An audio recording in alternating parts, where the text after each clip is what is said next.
നമ്മൾ തെങ്ങിൽ നിന്ന് കിട്ടുന്ന മറ്റൊരു ബൈ പ്രൊഡക്റ്റ് ആണ് നമ്മുടെ നീര എന്ന് പറയുന്നത്. നീര എന്ന് വെച്ച് കഴിഞ്ഞാൽ എന്താന്ന് വെച്ച് കഴിഞ്ഞാൽ നമ്മൾ നാട്ടിലൊക്കെ കള്ളുണ്ടല്ലോ, ചെത്തിക്കള്ള്, പനങ്കള്ള് എന്നൊക്കെ പറയുന്നത് പോലെ തെങ്ങിലെ നമുക്ക് കിട്ടുന്ന ഒരു എനർജൈസിങ് ഡ്രിങ്ക് ആണ് എന്ത്, അതിന്റെ നീര എന്ന് പറയുന്നത്. നീര എന്ന് പറഞ്ഞ് ഉദ്ദേശിച്ച് കഴിഞ്ഞാൽ നമ്മൾ തെങ്ങില് നമ്മൾ അതിന്റെ പൂങ്കുലയിൽ നിന്ന് കിട്ടുന്ന നീര് അവരെന്ത് ചെയ്യും, ഇതുപോലെ പാനി വെച്ച് കളക്ട് ചെയ്യും.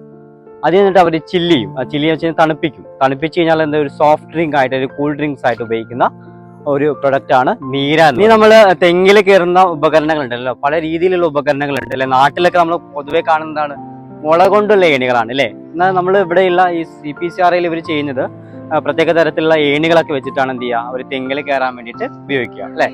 വേണ്ട, ഇവിടെ നോക്കുക, നമുക്ക് ഇവിടെ എന്തുണ്ട്, ഒരു പ്രത്യേകം പൈപ്പ് കൊണ്ട് ഉണ്ടാക്കിയിട്ടുള്ള ഒരു ഏണിയാണ് ഇവിടെ കാണുന്നത്. നമുക്ക് പൈപ്പുകൾ കൊണ്ട്, അപ്പൊ നമ്മൾ കണ്ട ആ ഒരു ഏണി ഉണ്ടല്ലോ, ആ ഏണിയിലേക്ക് നമുക്ക് എന്ത് ചെയ്യാം, എളുപ്പമായിട്ട് തന്നെ കയറാം അല്ലെ.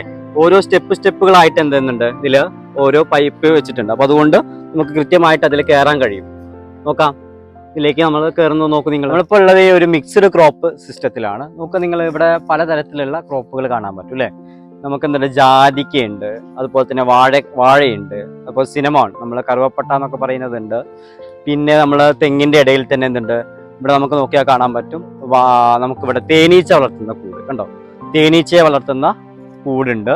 പിന്നെ കുറച്ച് അപ്പുറത്തേക്ക് നമ്മൾ നോക്കുകയാണെങ്കിൽ അവിടെ എന്തുണ്ട്, പൈനാപ്പിളിന്റെ കൃഷിയുണ്ട് അല്ലെ, പൈനാപ്പിളിന്റെ കൃഷി. അപ്പോൾ എല്ലാ ഒരു ക്രോപ്പിനെയും ഒരു പ്ലോട്ടിൽ തന്നെ എന്ത് ചെയ്യുക, കൾട്ടിവേറ്റ് ചെയ്യുന്നതിന് പറയുന്ന പേരാണ് മിക്സ്ഡ് ക്രോപ്പ് സിസ്റ്റം അല്ലെ. നമുക്ക് ഇവിടെ തന്നെ ഒരു 4-5 ക്രോപ്പുകൾ കാണാൻ പറ്റുന്നുണ്ട് അല്ലെ.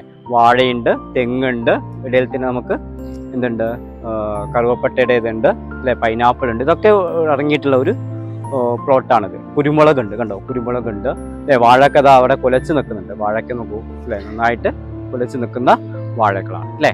ഇതിനാണ് നമ്മൾ പറയാം മിക്സ്ഡ് ക്രോപ്പ് സിസ്റ്റം. ഓക്കെ.